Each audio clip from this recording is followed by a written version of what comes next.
मकसद ज़िंदगी हिस्सा 6 मशवरे के आदाब। मशवरा इस बात का करना है कि हुजूर सल्लल्लाहु अलैहि वसल्लम उम्मत को दीन के जिस सतह पर छोड़ कर गए थे, दीन की उस सतह पर उम्मत फिर से कैसे आ जाए। मशवरा अल्लाह का पसंदीदा अमल है, नबी सल्लल्लाहु अलैहि वसल्लम की सुन्नत है, सहाबा रज़ी अल्लाह अन्हु की सिफत है और हमारी ज़रूरत है। मशवरा मुखलिसीन का मिलकर अल्लाह के दीन को बुलंद करने की कोशिश करना है। मशवरा फ़िक्रों का जोड़ है, इत्तेहादी फ़िक्र और इज्तिमाई कुलूब हो। मशवरा करके जो काम करता है वह कभी नादिम नहीं होता। दीनी काम हो या दुनियावी, मशवरा करके काम करना चाहिए। घर में मशवरा करे तो औरतों और बच्चों को अमीर न बनाए, सिर्फ राय पूछी जाए और अच्छी राय हो तो उस पर फैसला किया जाए। मशवरे से ये चाहा जाता है कि हमारे अंदर मानने का जज्बा आ जाए। मशवरे में सबसे पहले अमीर तय कर लिया जाए और जमात में अमीर पहले से तय होता है। अमीर कसरत राय और किल्लत राय का पाबंद नहीं, चाहे राय ले चाहे राय न ले, अपनी राय पर भी फैसला कर सकता है। अमीर को चाहिए कि राय तय करने में हाकिमाना अंदाज इख्तियार न करे। अमीर को चाहिए कि सीधे हाथ से राय पूछे। अमीर जिससे राय पूछे वही राय दे, बीच में कोई न बोले। अगर ज़रूरत पड़े तो इजाज़त लेकर बोले, किसी की राय को काटे नहीं। राय अमानत समझकर अमानतदारी से दे। राय मानने के जज्बे से दे, मनवाने का जज्बा न हो।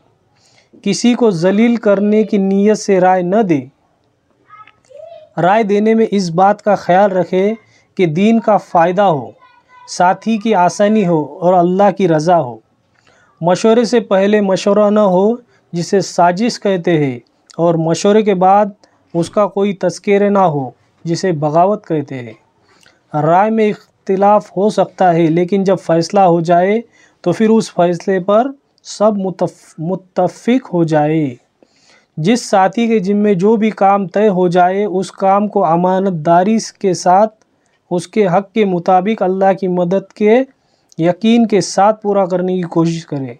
जिसकी राय पर फ़ैसला हो वह अल्लाह से डरे और दुआ करे कि वो काम बेहतरीन तरीके से अंजाम पाए, और जिसकी राय पर फ़ैसला न हो वह भी अल्लाह से डरे और ये सोचे इसमें कोई शर होगा जिससे अल्लाह ने हम सबको बचाया।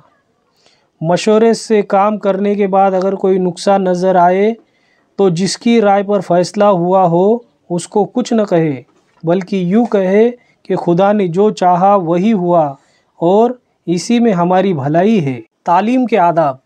तालीम का मकसद अल्लाह हमसे राज़ी हो जाए और दिल हमारा असर लेने वाला बन जाए, यानी अपने यकीनों को दुनिया की तमाम शक्लों और असबाब से अल्लाह की तरफ से आने वाले आमाल वाले असबाब की तरफ फेरना। तालीम के मौजू।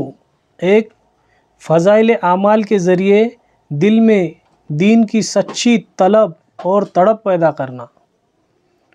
वादा और वईद के ज़रिए इल्म व अमल में जोड़ पैदा करना। तालीम के आदाब।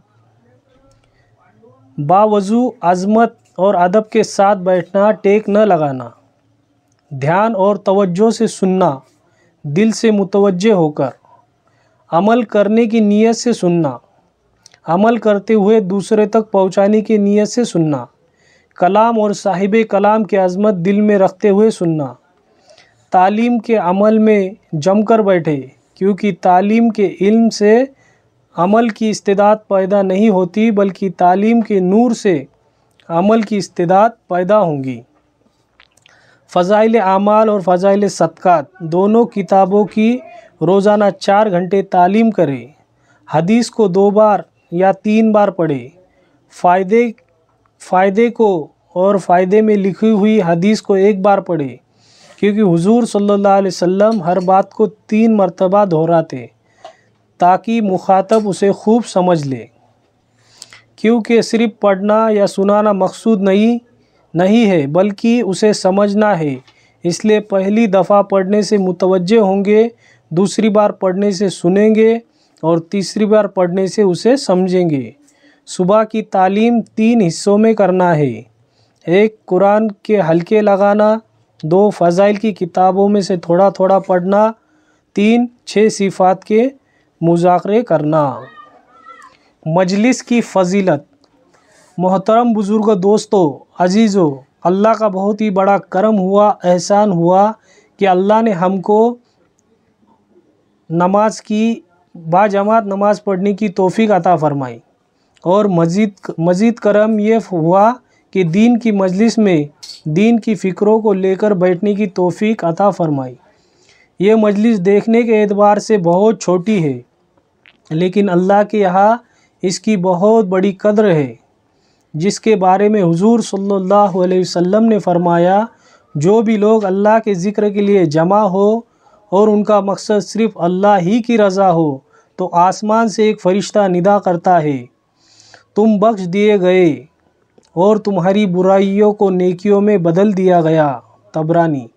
حضور صلی اللہ علیہ وسلم کا ارشاد ہے، قیامت کے دن اللہ جل شانہ بعض قوموں کا حشر ایسی طرح فرمائیں گے کہ ان کے چہرے پر نور چمکتا ہوا ہوگا، وہ موتیوں کے منبر پر ہوں گے، لوگ ان پر رش کرتے ہوں گے، وہ انبیاء اور شہداء نہیں ہوں گے۔